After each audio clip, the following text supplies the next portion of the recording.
What is going on, guys? Welcome back to the Big 12 Team Builder Dynasty. We have the conference championship game between the Ardmore Thunderwolves and the Midland State Mustangs. Tremaine Young, head coach of those Thunder Puppies. He's got his troops ready to roll here with the number 2 passing offense, facing off against Kent Collins in that number 1 passing offense. So you're about to see some fireworks, I'm sure of it, here in Cowboy Stadium. It's Jerry World. Let's get this thing underway, guys. Ardmore's about to get the football first. Willie Nelson, the dynamic returner, has got blockers out in front, and he's got one guy to beat. He's got Green all in front of him. It's going to be a touchdown, Ardmore. But wait. A clipping call is going to negate that touchdown. So the first time that Ardmore touches the football, we get a score, but it's coming back. Thanks to Eric Buchanan, gonna push Claude Gray in the back. Thanks a lot, buddy. Don't even try to hide it. You know that you did it. And unfortunately, that's gonna cost us 7 points. So Midland State has got some momentum going their way. They get a sack on us. Buchanan kind of makes up for it a little bit here by getting 14. 3rd and 3 situation. Stanfield getting a little bit of pressure. Got to get rid of it just to give ourselves a chance here, but throws it into coverage. So we're going to have to punt the football. Kent Collins, here we go. First pass, going to be an incompletion. It's the first pass of the game for the Heisman frontrunner. He's going to have a good game here against Ardmore in order to secure that Heisman. Him and Kalichi Rankin for Stanford have been kind of going back and forth a little bit in that Heisman voting race. First place and second place is up for grabs here, and I would imagine that a good performance here in this game would net him the Heisman. But you know what? We got a job to do. We can't just hand the guy the trophy, right? We got to play good on defense because we've got to be able to stop this Midland State offense if we're going to survive in this game. RJ James makes this reception, can't get the first down. It's a long field goal here, and it's going to be a miss. So I don't blame the kicker whatsoever for missing that long field goal from almost midfield. Darnell Savage can't connect here, can't hold on. It's going to be an incompletion. 3rd and 10. Stanfield going to get sacked as there was just nothing open, so he's trying to roll out, avoid that pressure. Cedric Taylor has been a beast for Midland State all season long. He's going to get the sack. 3rd and 3 situation after Blake Storm is going to get this catch, and read option time.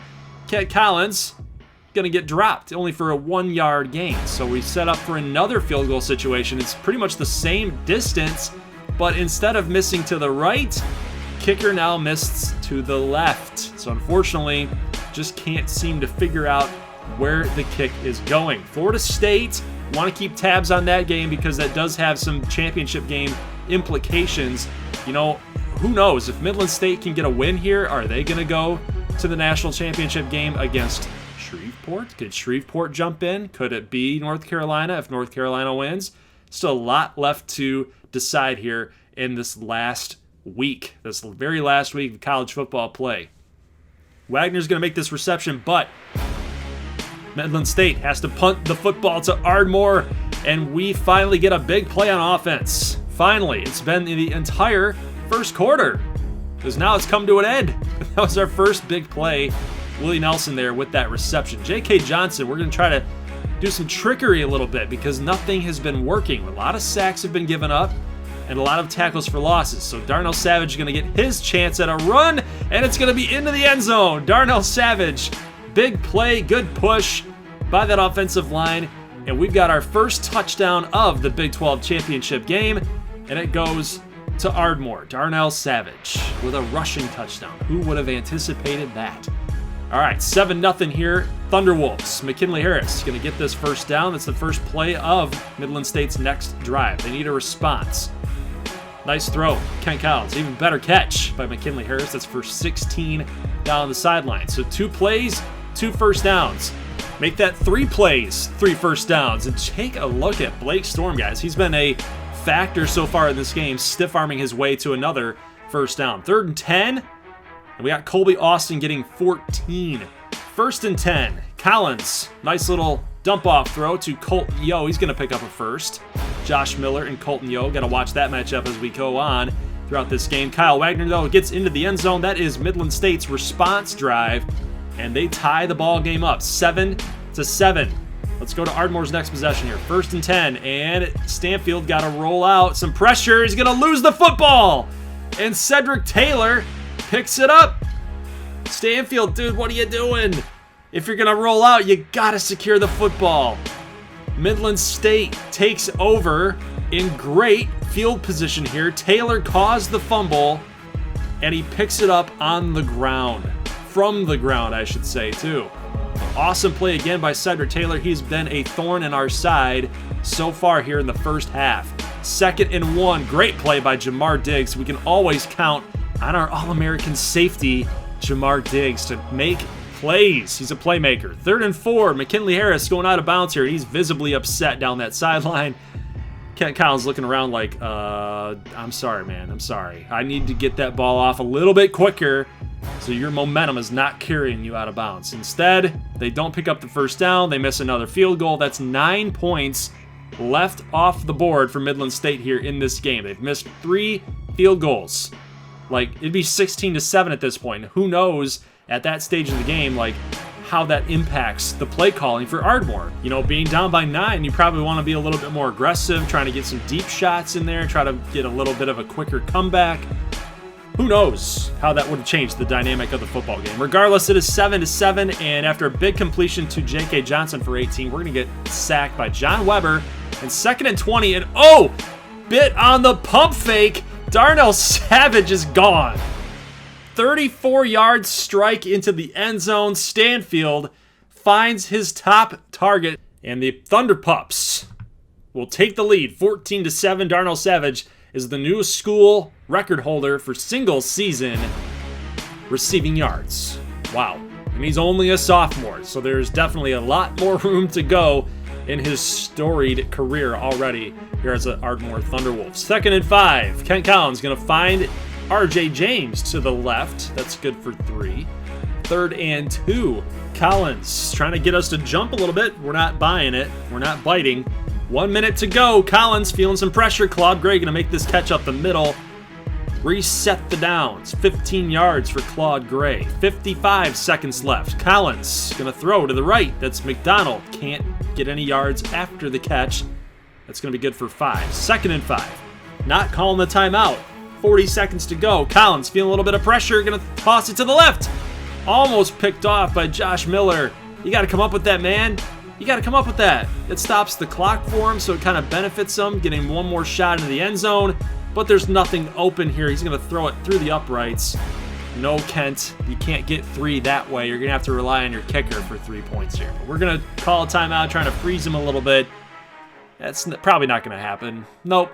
It's just too easy. That field goal range is just too easy. Midland State going to cut the lead to 4.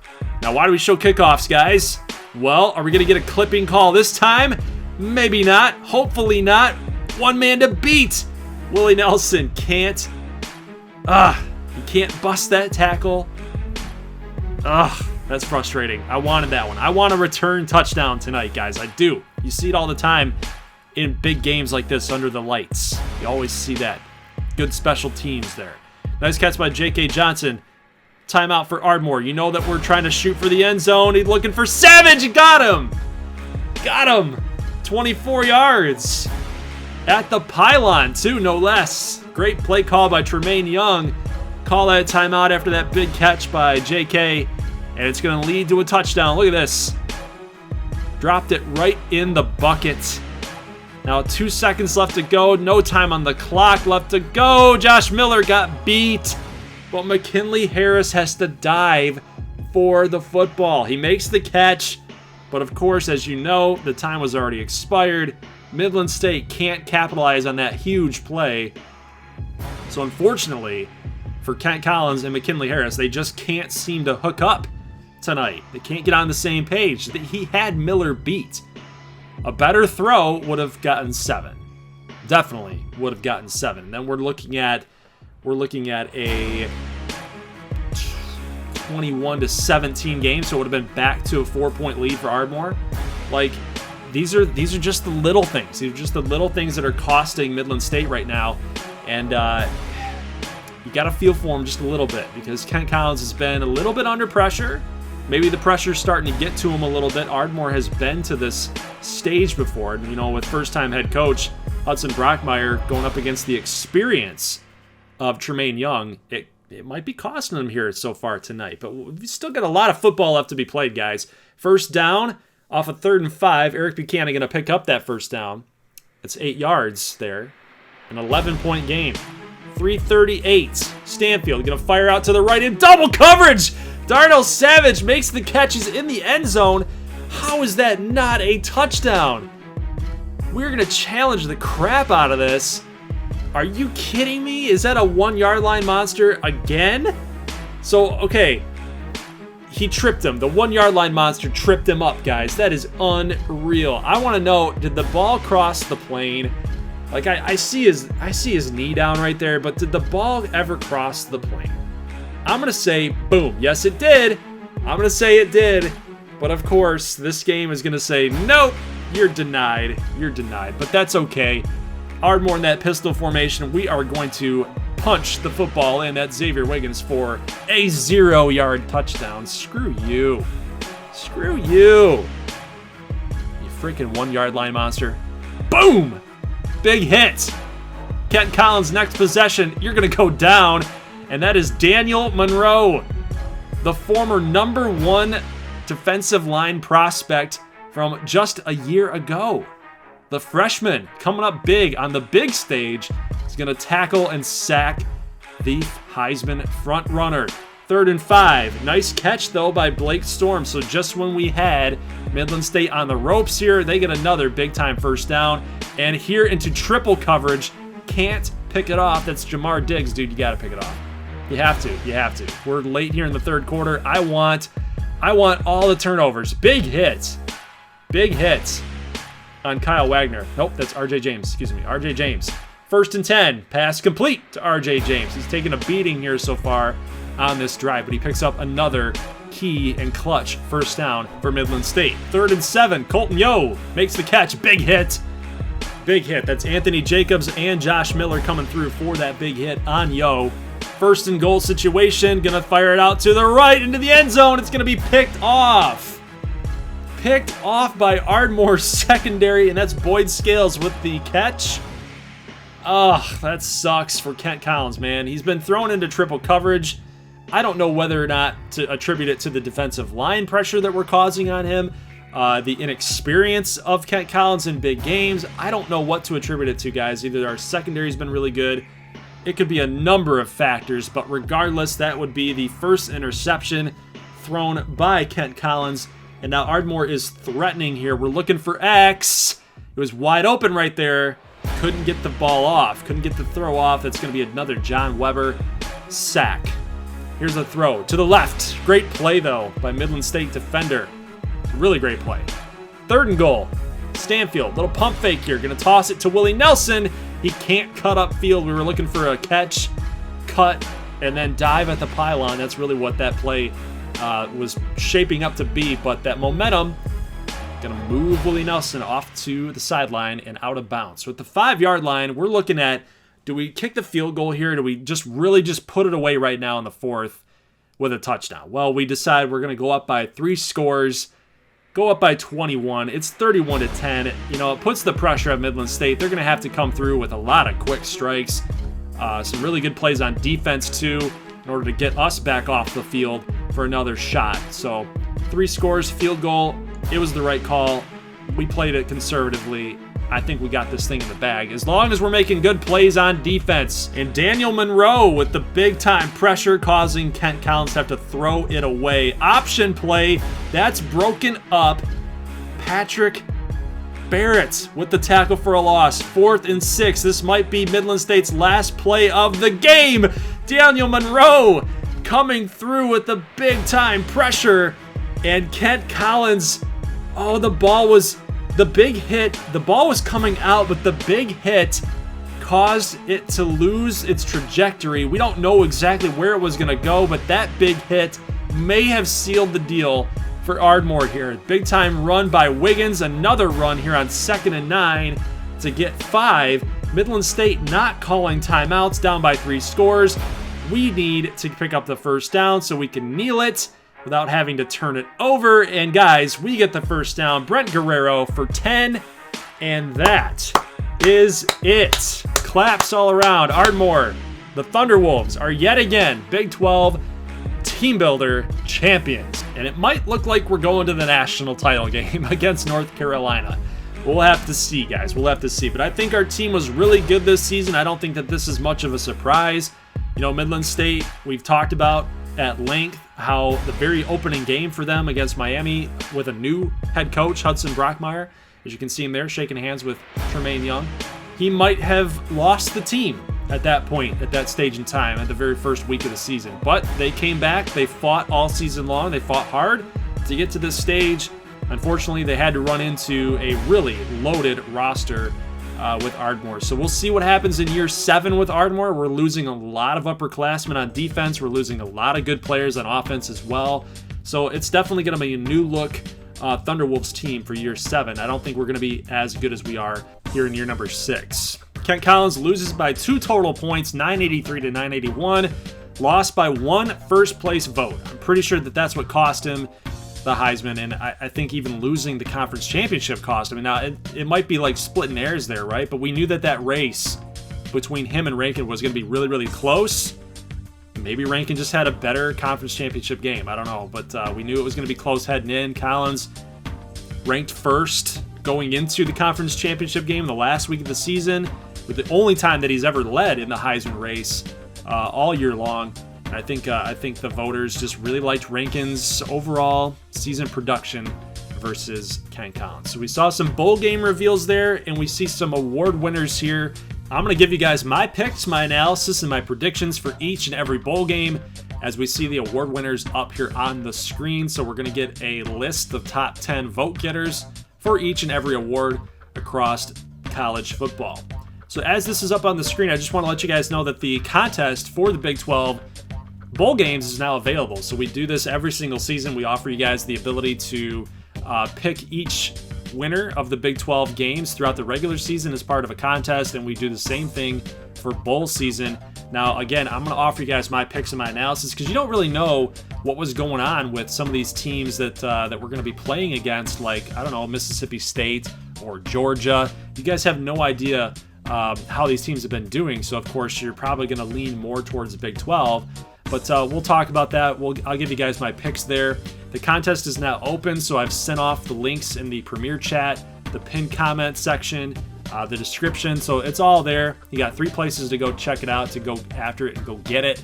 So make sure you guys are contributing and making your picks there. If you want a shot at a Team Builder prize, yet to be determined, of course. We don't know if that's going to be custom prospects or player renames or what have you for the next Team Builder series. But we'll talk about that a little bit later on as we go.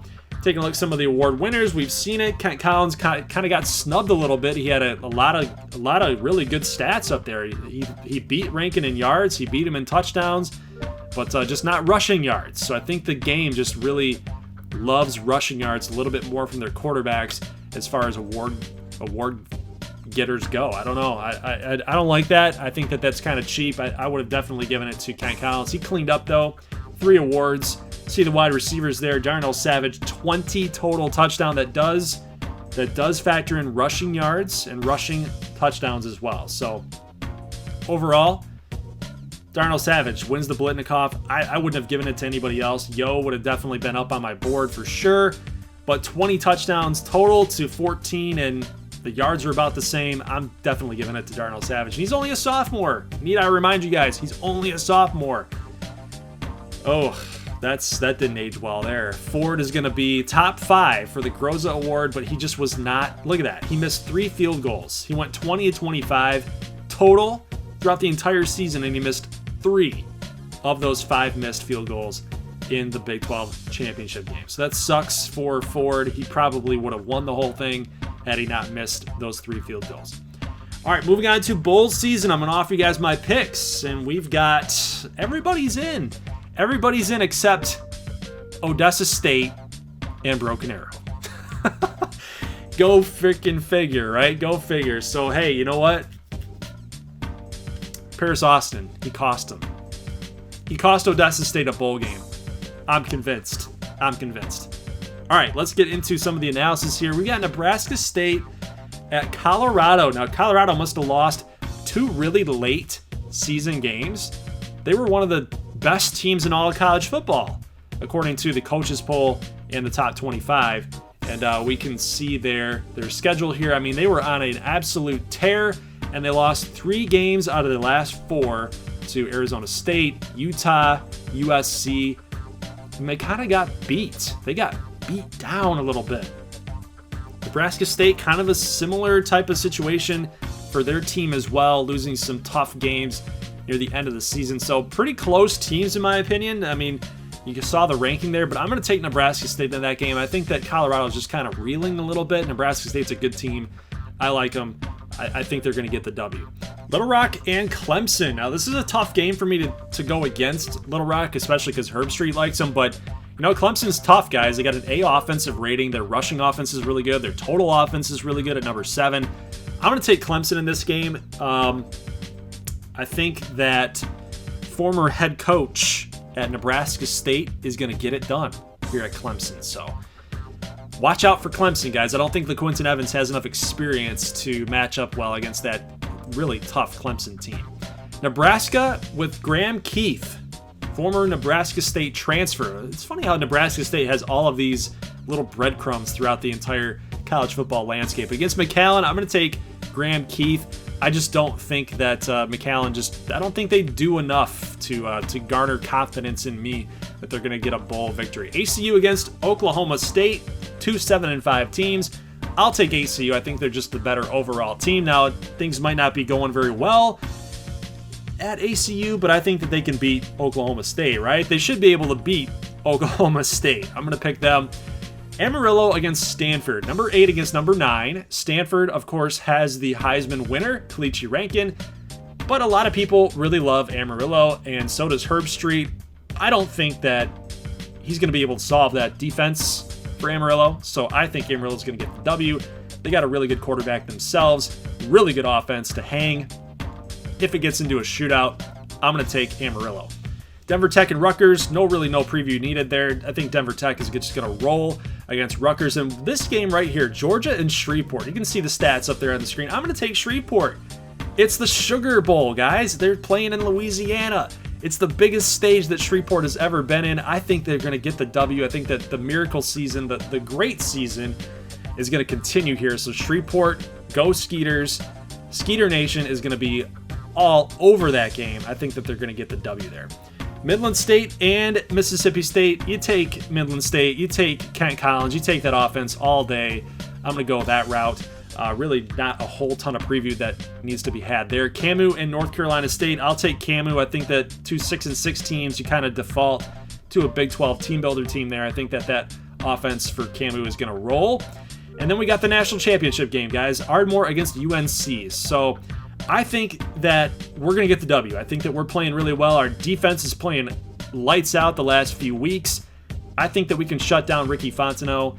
I think if Nebraska State can get a win over Ricky Fontenot last season in a bowl game, so should Ardmore, guys. So that is going to be it for your bowl game preview, guys. Make your picks below in the Google Forms.